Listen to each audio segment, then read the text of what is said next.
Bu rus ayol men ustimdan 0,2 qo'yibdi. Aybim o'zbekcha gapirganim bo'ldi. Tavba qildim. O'zbekistonda yashab turib, Toshkentda yashab turib, o'zbek bo'lib turib, men bitta rus ayoliga o'zbekcha gapirganim uchun men aybdor bo'laman. Videoda tushunishim bo'yicha aka maktabga farzandini olgani borgan, farzandining shapkasi qolib ketgan. Endi o'qituvchisi rus ayol bo'lgan. Rus ayolga o'g'lim shapkasi qolib ketibdi shunaqa deb tushuntirsa, rus ayol men o'zbek tilini bilmayman deb u kishiga javob bergan.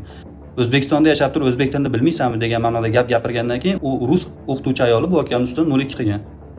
Endi videodagi holat qanchalik rost yoki yolg'on bilmayman, lekin bunda olib qaraganda o'zimizni yurtimizda turib, biror bir ruscha, o'zbekcha gapirsak, u biz orqamizdan o'zbekcha gapirganimiz uchun 0,2 qilsa, bu xayolga, aqlga sig'maydigan narsa bu.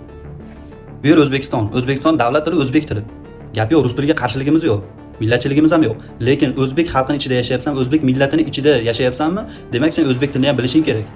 Sen uchun o'zbeklar O'zbekistonda yashab turib, sen uchun rus tilini o'rganib yoki rus tilida gapirishga majbur emas. Agar meni taklif kiritish imkoniyati bo'lsa, har bir davlat ishiga kirayotgan inson o'zbek tilini mukammal bilish kerak degan qonunni ham qo'shtirardim. Bu qonun bormi yo'qmi bilmayman. Agar yo'q bo'lsa, mana shu qonunni qo'shish kerak.